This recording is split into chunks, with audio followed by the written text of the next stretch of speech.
Around America, there are hundreds of paranormal teams investigating cases. In central Pennsylvania, there's one team known for their abilities and results, Mo Valley Paranormal.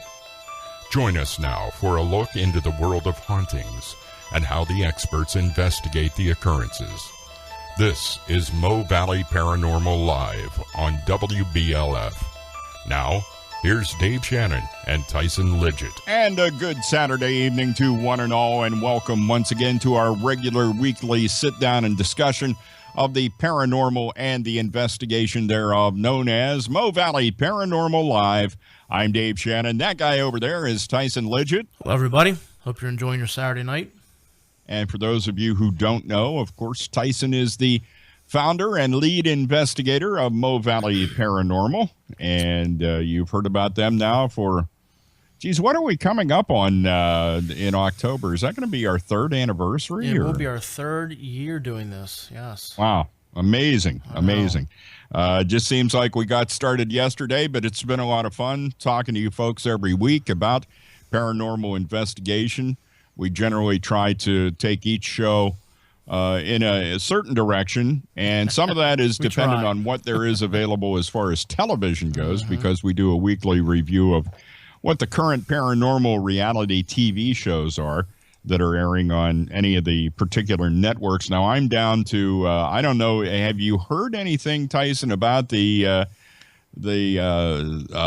Ghost Asylum guys or anybody else? Because I do not have Destination America yet as part of my cable service. Well, I'm thankful to say no, I heard nothing about Ghost Asylum, so. Okay, all right. No great loss. Nothing personal against the Tennessee Wraith Chasers, just, you know, the format of that show needs to be tweaked just a bit, so. Yeah, one thing we always did say was basically that we would be impressed about what those guys would do for about the first 50 minutes of what the television program was. Right. And then you take the last 10 minutes of it and throw it out. Yeah. The concept of trapping a ghost and taking it back to Tennessee with you, and somehow you're going to open take the lid off the mason jar and the Sprite's going to pop out and go into your little box. Yeah. That's just out there. And that was something that neither of us could really, get into. But everything else that they did, they had some interesting investigative techniques. They always did their research on the place they were investigating at that particular time. I was always impressed with the fact that they seemed to do such a quick job at the end of a one-night investigation of analyzing the evidence that they did collect and start to talk about a plan for the following day and night. Yeah, they must have, obviously, I believe it, at least my hypothesis is they have an evidence review team outside doing something as they're, investigating, doing live review, because I think it was Doogie was his name. He came up with, he had the stuff like isolated and everything cleaned up by the time they were done investigating that first night. So, yeah, and as we all know, I know just personally, working on, in particular, I've done work with EVPs, and just to take an hour and a half's worth of EVPs and recording that you made and try to find out if there is anything there, that can take up to a minimum of the hour and a half recording that you had, plus add in the time where you think you hear something and then you go back over it about 4 or 5 times and listen to it again just to say, yeah, there is something there, or no, I guess that was just like traffic outside, or something that was unrelated to the investigation, or the furnace turned on, or those types of things that go on in the winter. So I know it takes just a heck of a long time to do a good job reviewing, that kind of evidence. And same goes for any video evidence that you may get. It's some of that stuff is so subtle that it takes. I've not done a video evidence review, but I would imagine it's about as painstaking as what you go through with audio.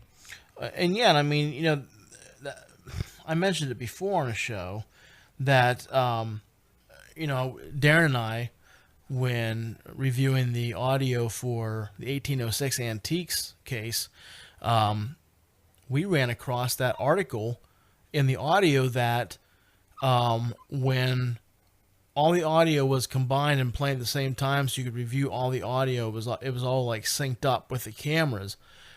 It was very audible. A voice saying, "Can you hear me?"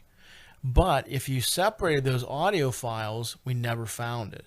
And I mean, it was amazing to see that when that audio was combined, that article came across as a false EVP, and then when you separated it out, it was never found, so it was actually never there. So a lot of work goes into reviewing audio to do a correct job, because we could have easily said, well, that said, can you hear me? And if we wouldn't explored that any further, that would have been false evidence. So Yeah. Well, it's kind of reminiscent too of kind of makes you wonder about things that happened. The one thing I like about the PSB 7 or PSB 11 Spirit Box, and when you utilize that in an investigation, is the clarity of the voices that you get on that, and the fact that they're very identifiable. And if you do hear the same voice more than one time during an investigation, it's so plain what comes over either the PSB 7 or PSB 11 that it really gets your attention. It's like, wait, that's the same woman's voice that we heard about 2 hours ago. And it's kind of amazing to me about that. But, you get into the same kind of thing. You're talking about combining all the audio tracks together to come up with something. And, of course, what the PSB 7 and 11 do is keep scanning over different frequencies in order to try to come up with words, or sometimes the amazing thing when you get evidence on there that ends up being a sentence off of the PSB 7 or 11. Yeah, and I mean, I mean, Darren and I are skeptical of the PSB 7 and 11 just because there's the chance that you could be picking up radio stations and whatnot. But I mean, there have been the times when it really makes you wonder, because you get hits that like when we did the Hart Chapel in Clarion, and when the guy hung himself in the chapel, and I said, how'd you die? And out of the PSB 7, we get very clearly, well, my neck. Or at the Reed Funeral Home, when I said, I'll say different times, I just want to see if you can hear me, if you're listening, and I'll say my name. And there's been multiple times at the Reed Funeral Home where my name has been said. And Tyson isn't a very common name to be said, let alone the radio. So there's been moments where I've had to kind of take a step back and be like, that's pretty unique. But yeah, I mean, I'm skeptical of most equipment, but yeah, it is what it is, and I think we have got some good hits off those from time to time. Yeah, and of course, the only time that might actually appear would be as if somebody's doing a commercial for chicken at some point. Yeah. Sorry, I had to go there. Yeah, because I've never heard that before. So yeah, really, yeah, I'm sure. It's Mo Valley Paranormal Live on News Talk 970 WBLF. As we were I was actually trying to think about whether we were going to have some new shows coming up. And right now, the only one that has not been on for an extended period is Ghost Asylum. And the fact that it's been an extended period that it's not been on, I don't know that we can expect anything to pop up anytime soon about that. Normally, if a show is doing well, you end up seeing it twice over the course of a year. They'll do maybe a 10-episode run in the wintertime, and then maybe a 10-episode run in the summer or spring and fall, or whatever they choose to do at those networks.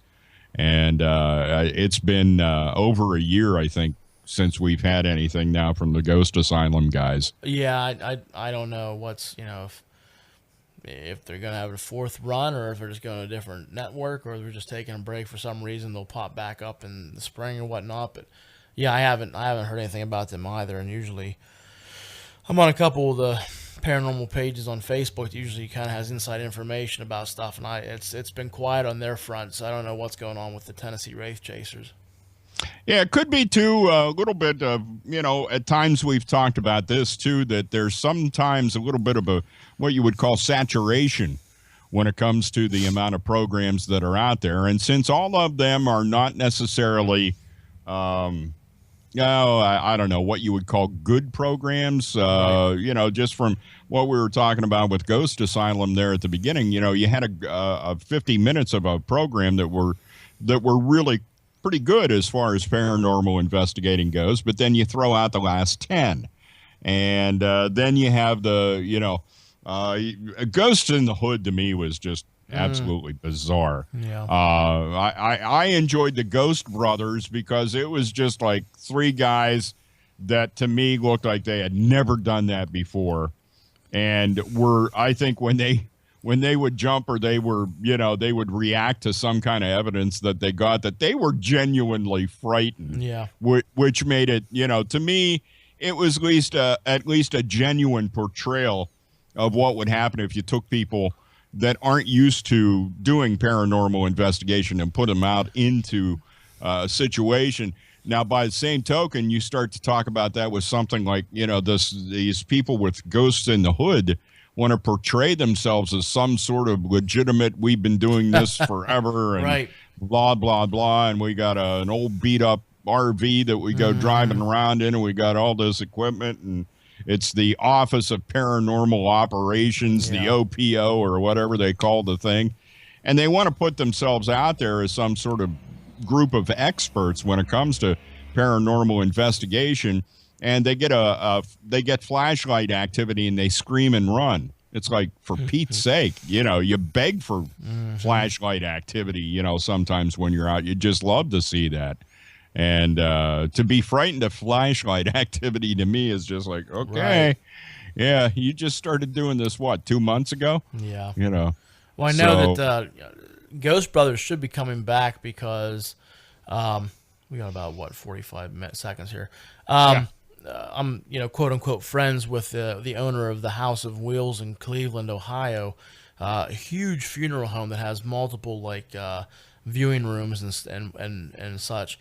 And I know he posted a while ago that the crew of Ghost Brothers were there filming, so they must be coming out with the second season here soon. Okay. All right. What we do have going on right now, by the way, is Dead Files and Paranormal Lockdown. We'll talk about those shows coming up, but we'll continue to talk about paranormal investigation and some of the things that Mo Valley Paranormal may have coming up as well. That's coming up next on News Talk 970 WBLF.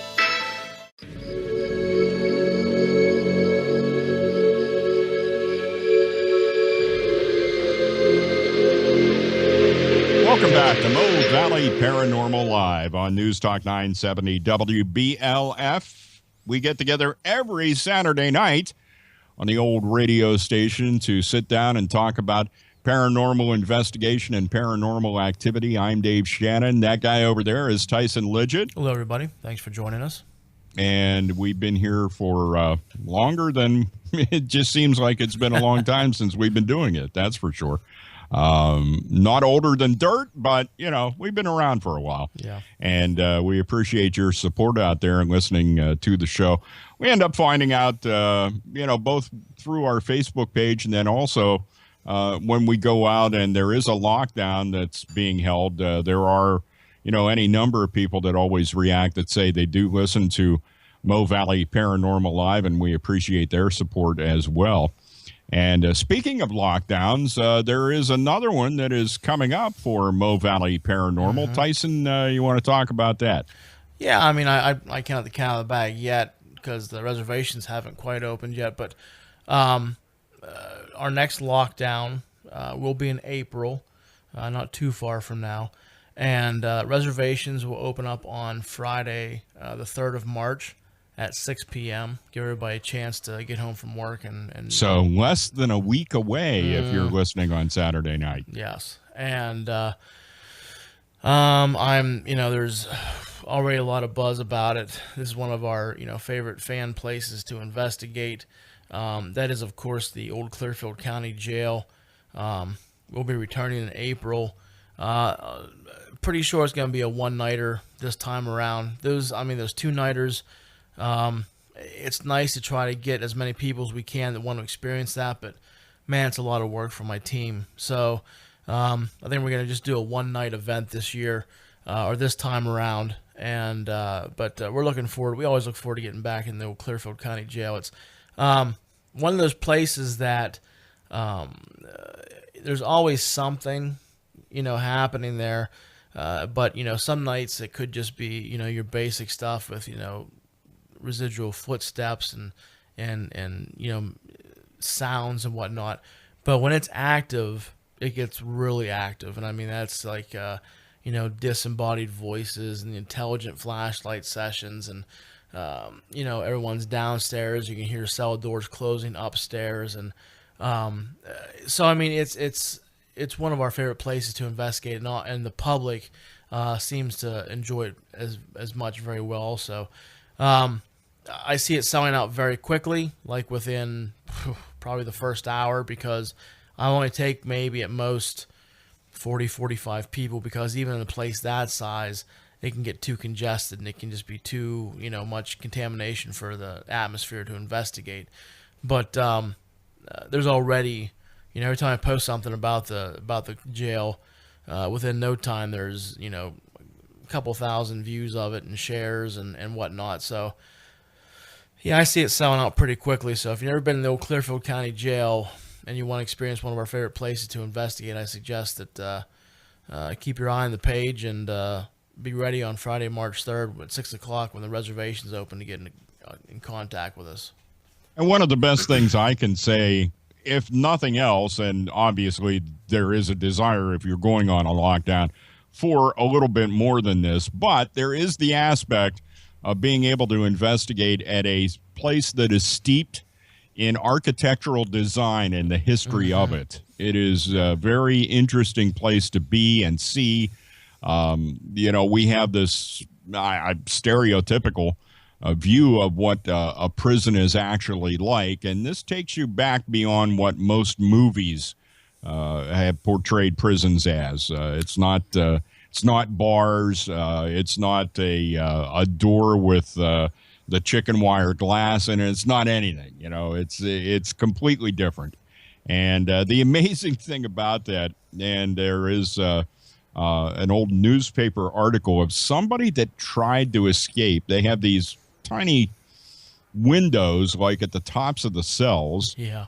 I mean, unless you're a contortionist, I have no idea how you would think that you could possibly get through there. But then again, we're talking about inmates and prisoners. Right. And sometimes logic has no value or any way to be applied when it comes to those folks. Mm-hmm. And yet one of them tried to go out one of those teeny tiny windows one time at the Clearfield County Jail. They made it halfway out because the picture shows, the COs outside, giving them hot coffee to keep them warm because there's like icicles hanging from the outside of the windows. It was so cold. And he picked the wrong time of year to try to escape. But there's, a picture of the COs outside trying to keep them warm with coffee while they're trying to pull him back in from the inside. He got stuck. So it was, but it's interesting. I mean, there's, go ahead. Completely different view of what a cell might be like. The other thing too, Tyson, is when you walk into those cells, there's still graffiti and things left in there from the time that the prisoners were there, which has been a while back now, but it's still kind of spooky to walk in there and see that stuff too. Yeah, I mean, the jail stopped being used as a jail back in the early 80s.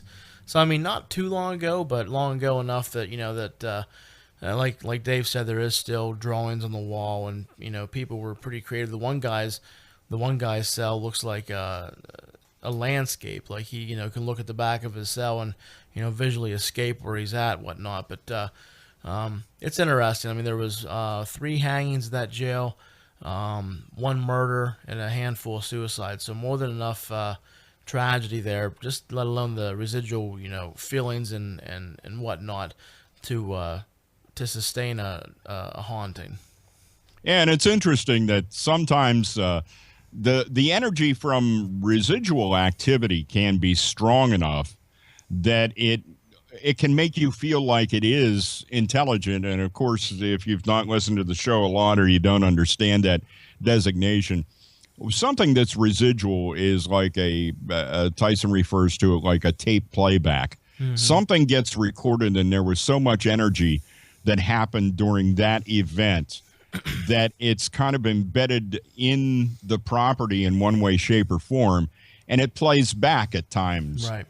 And as opposed to intelligent, where you can ask a question of the paranormal activity that's going on, and you get some kind of a response, whether it be with flashlights, K2 meters, EVPs, maybe a shadow figure, whatever it is that you may end up seeing. But it is amazing sometimes how much that residual energy can be so strong that it makes you think that it is intelligent. And it's kind of tough to, we talk about this a lot on the show, but it's one of those things that you have to react to and remember. And that's when Mo Valley Paranormal was in Gettysburg.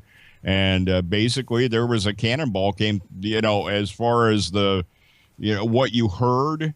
And I don't know what you guys felt when that happened, but it was just as though the cannonball actually came into the back of that particular property. When I explain that incident happened to people, the best way I can explain it is it felt like somebody ran a bus into the back of the schoolhouse.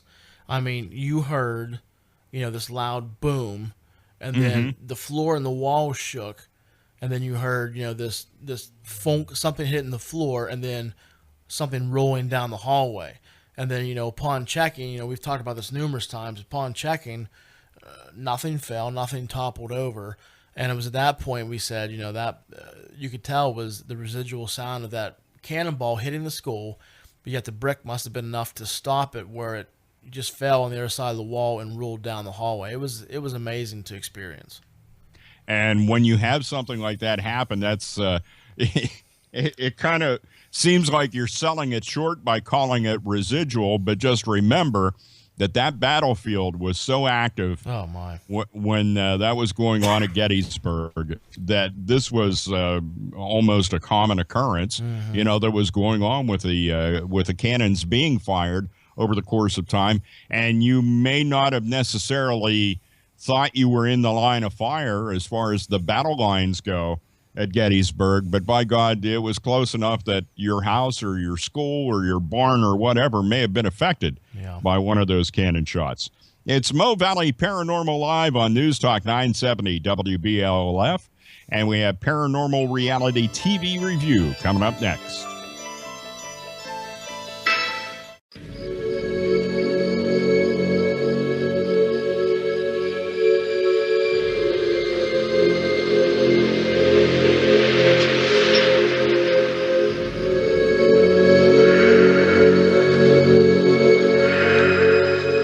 News Talk 970 WBLF, Mo Valley Paranormal Live is what you're listening to.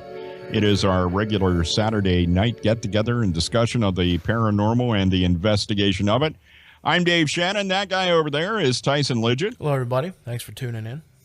And it's time that we talk about the paranormal reality TV shows that are currently airing. There are two of them. One is Paranormal Lockdown, and the other is the Dead Files.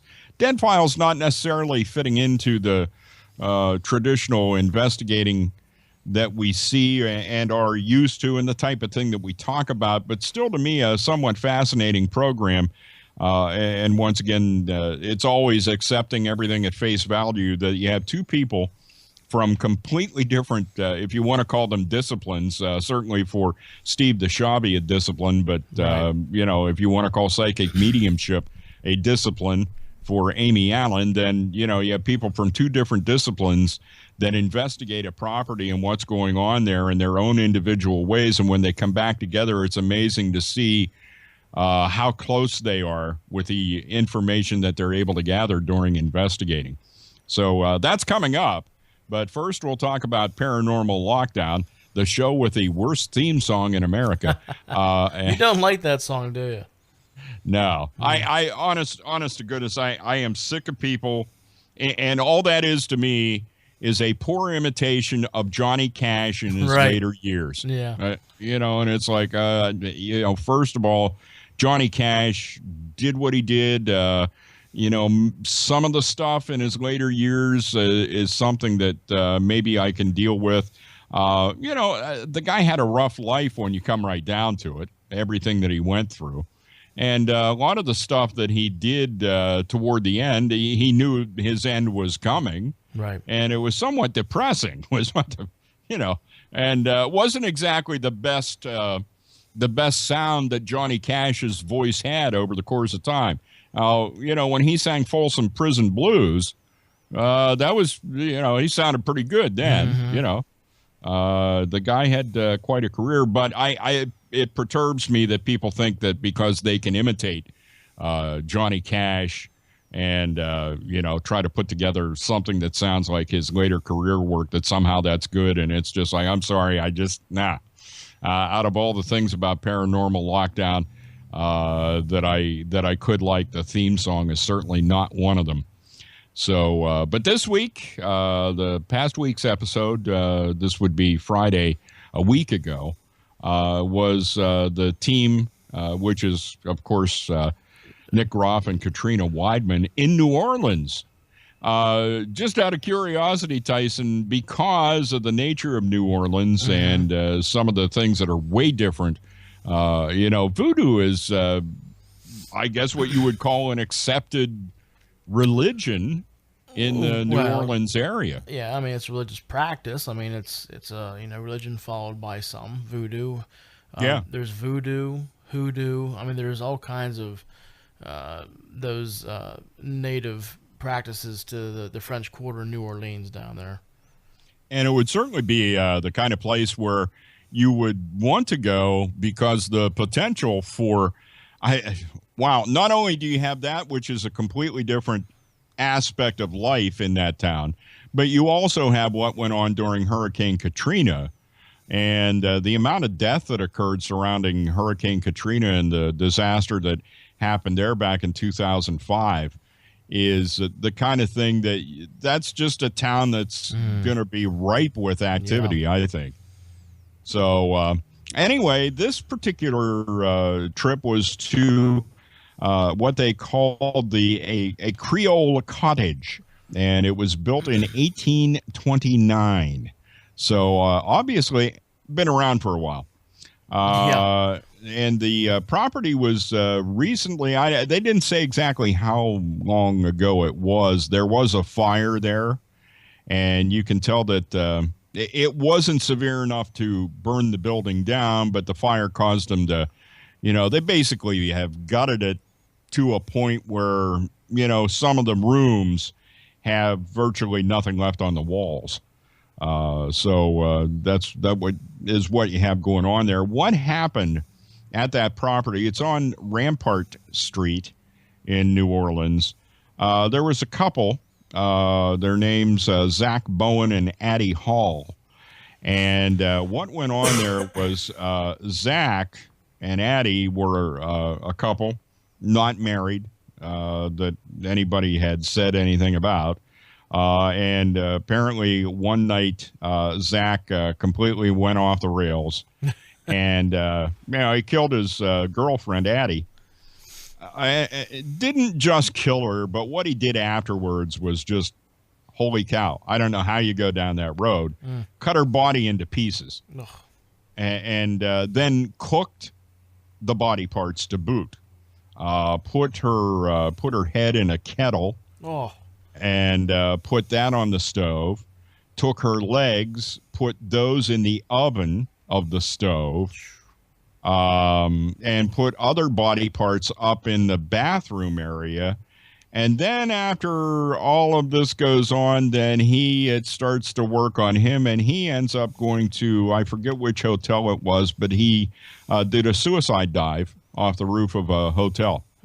So just really a wild situation that occurred there with these two people. And so, as you might expect, there is activity going on at that particular property. It's not very big. Really, it kind of looks like story and a half with a little attic above it. When you get to see the thing from the inside, that second floor is hardly much of a second floor at all as far as the height of that particular building goes. And then there is actually a little crawl space / attic at the top of it. And so that's they go around, they get introduced to the property by Bloody Mary, the voodoo priestess. Because Bloody Mary has something to do with that building and has been helping out the property owner with it. And so, if you're not familiar with Paranormal Lockdown, their idea in investigating, which is, I think, a good idea from the standpoint of you don't go to a place and just because there's a history there, expect that anything's going to happen. It's like Tyson when he introduces himself to the folks at a lockdown. He will say, and he says this even before anyone puts their money down to come to a lockdown, I'm not going to guarantee paranormal activity. Right. You've been there before. It's happened before. No guarantee it's going to happen on that particular day. And so from that standpoint, I think the idea of being at a place for multiple days is actually a good idea. The problem that I have had with the show is I think they tend to overdo it, especially if they have a place that seems to be somewhat active at night, end up staying up almost all night to right before dawn, and then trying to fall asleep, and then getting back up and starting to investigate again. Well, if you're not familiar with this, the body gets used to what it's called circadian rhythms. Mm-hmm. And basically what that means is your body wants to sleep when it's dark. And trying to tell your body to sleep during the daytime, you will fall asleep because you're tired. Right. But do you really get any rest out of that is the big part of it. And that's what they put themselves through. And we've talked about this. And so, they ended up, there was the second night really looked like they were feeling the stress of not getting enough sleep after their first night's investigation. And toward the end of the second night, they were reacting to things that I don't even know if anything was going on at the time. But they were reacting to things, and there wasn't anything overly plain that was showing up when they played, when they edited the thing down. Mm-hmm. But what they did find is not only do you have that sad story of this couple and what happened there also seems to be the presence of a small boy there.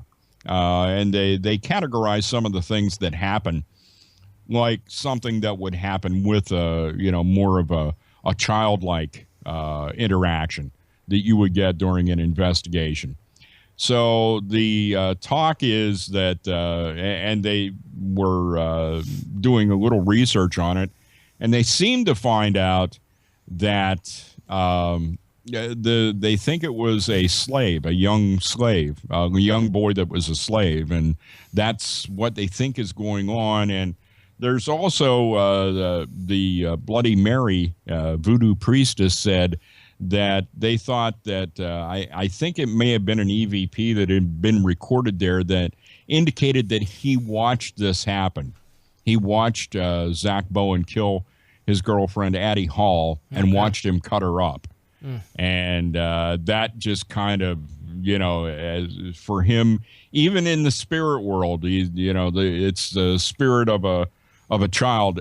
You just can't imagine what kind of stress that would put, whether you're in the spirit world or whether you're here, and see it happen. Yeah, it's going to have an effect on you. But they did have some of the activity they had included voices on the Wonder Box. One point they got the phrase "strangled to death," which is what they I think what they said happened to Addie Hall. That's what Zach did to her before he cut her up into pieces. Okay. They heard some other words that were relevant that came through both the Geo Box and this Wonder Box. then they had the issue of, well, it was old pieces of plaster being thrown. We'll talk more about that and also talk about Dead Files. That's coming up on Mo Valley Paranormal Live on News Talk 970 WBLF.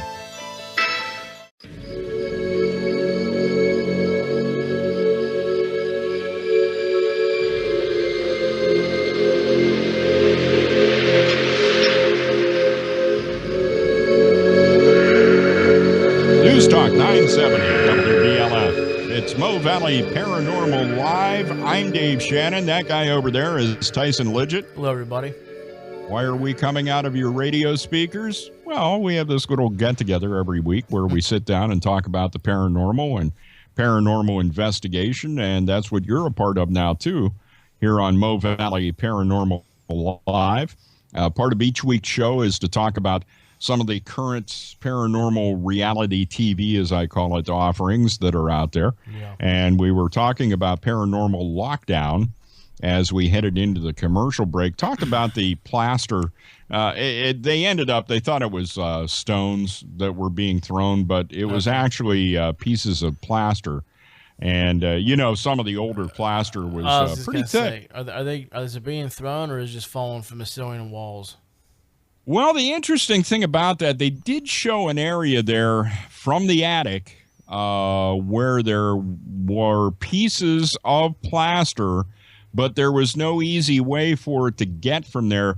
You know how, part of the ceiling's still intact in that area.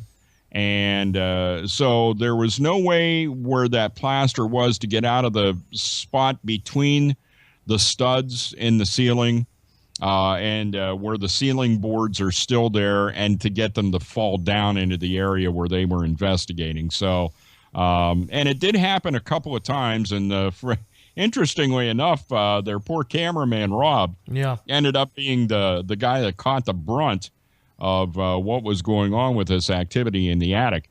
Now, one of the things that happened there is, and this gets back to that sleeping at the property, and Nick Groff ended up deciding to try to sleep in the attic, which first off is just a skosh beyond a crawl space up there at the roof.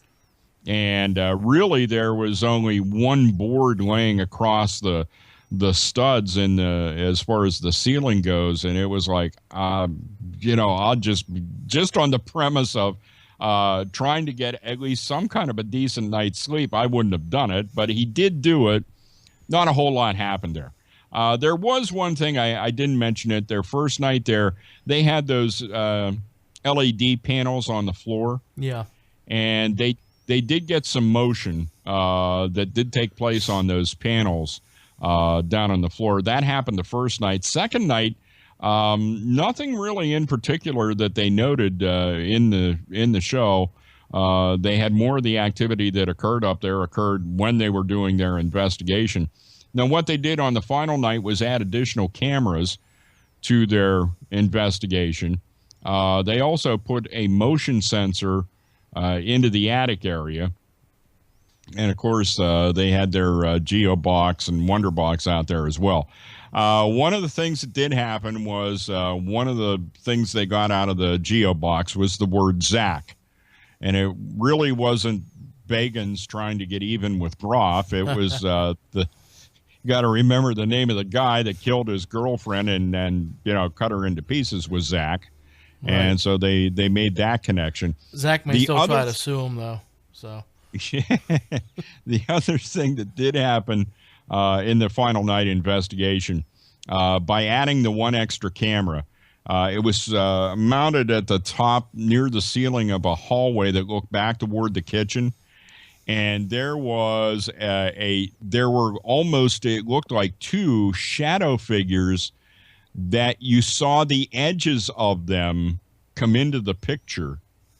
And it was not even the kind of, you can say what you want to about faking evidence. That first of all, they were very dark shadow figures, and you never saw much beyond like an arm, what you would say would be the arm and the side of someone's body. It was very little. never got out to the point where you could see it fully.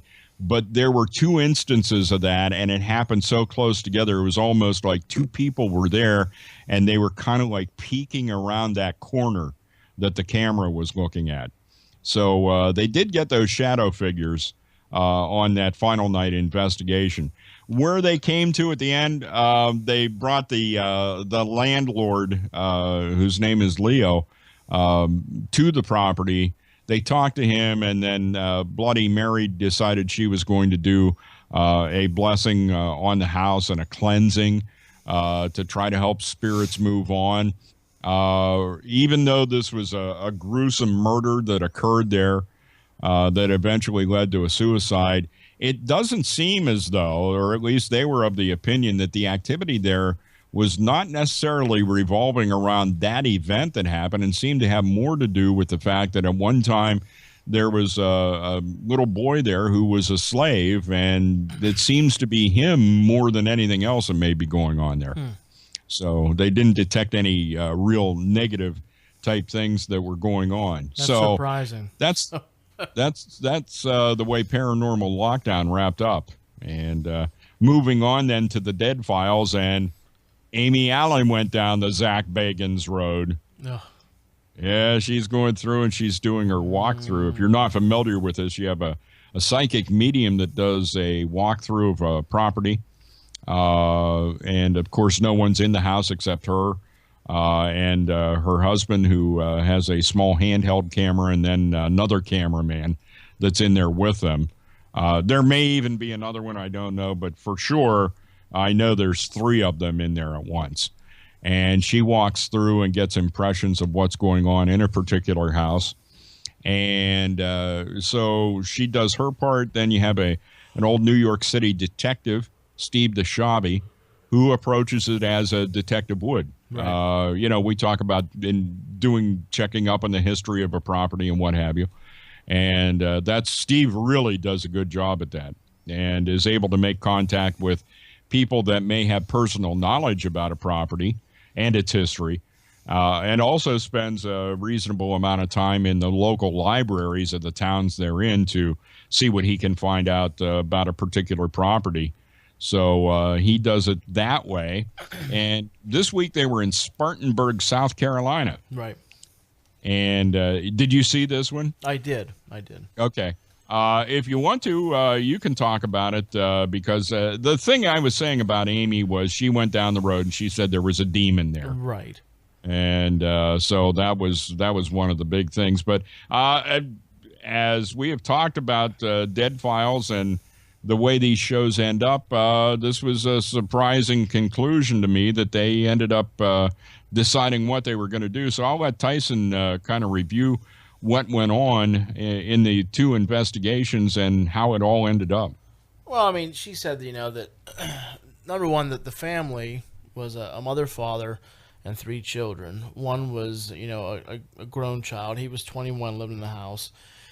The other one was 15, and the girl, I think she was 10 or something. And the girl had what seemed to be like some kind of, like an autism where if something bothered her, she would just shut down and not talk. And, they thought that maybe this activity was affecting her. Maybe it was the cause of this. And, like Dave said, Amy comes in and, she sees a portal in the hallway, and that, the dead from outside are coming inside. And, she sees this demonic figure that she says is, tricking the little girl and taking the guise of a deceased family member, a female family member, and getting close to her, even to the point of crawling into bed with her at night and snuggling up beside her. And the one thing I thought was interesting before you go on is the fact that Diane, I think, was the name of the mother. Okay. And she referred to that figure when she saw it as an owl. She thought it was a tall owl. Yeah. And what led her to that, and also her 21-year-old son that Tyson was talking about, was when they both saw it, they saw yellow eyes. Right. And I think that's where they made that turn to say it looked like an owl because it had the yellow eyes. They said it had a misshapen head and yellow eyes, and she even went on to say, she referenced the Grinch and said, look, it had long, hairy Grinch fingers. And, and Amy, for some reason, doesn't like shadow people, said that she saw a bunch of shadow people. And I don't know where I stand on the whole philosophy of people say that shadow people are evil. I think that a shadow person is just the form that energy takes. It's just a shadow. And and her thing is, Tyson, I don't know if you ever saw this, like when they first started the show, she explained why she feels that way, and it was because she had 3 shadow figures when she was a little girl talk her into biting into an electrical cord. Right. So okay. I don't know. I mean, that's just the way, I don't even know how to respond to that. But I mean, it's she saw the shadow figure, or figures, 3 of them, I think she said, and then there was the demon, and then I believe there was a human spirit that she had run into, well, multiple ones, because they said that, she said that it would take so much, to, clean this house that it wasn't even worth it. And, they actually had to do things just before they moved. They had to have an exorcism of the little girl, and they had to be blessed and cleansed before they left the house. And I mean, also suggested psychotherapy for the 3 kids. Right. That the kids have suffered, kind of like a paranormal PTSD from experiencing all this activity in the house. And one of those rare moments you watch a show where usually Amy, sits down and says, well, you need to do this, this, this, and this, and you should be fine. Well, in this one, she said that she walked in and the dead that she ran into, even themselves told her, they should move, they should leave. And so she had to tell the family that her best recommendation for their sanity and safety was just pack up their belongings and get out of Dodge, because, what was ever going on in the house was far too much for them to handle and try to deal with while they were living there. So. And one of the things about this, in the end, Steve DeChavi's part of the investigation revealed that a lot of this went back to the Revolutionary War. Yeah. And there was a British loyalist that was involved who had become a supporter of the American Revolution, and then and said he would do that if he never had to do anything to his family. And at some point, the revolutionary said, you're going to have to kill your family. And that's when he freaked out and turned into, as they referred to him, Bloody Bill Cunningham. Mm-hmm. So anyway, that's the scoop. Move out was the words of Amy at the end of Dead Files last week. That's going to do it for this week for Mo Valley Paranormal Live. I'm Dave Shannon. See you next week, folks. Good night, folks.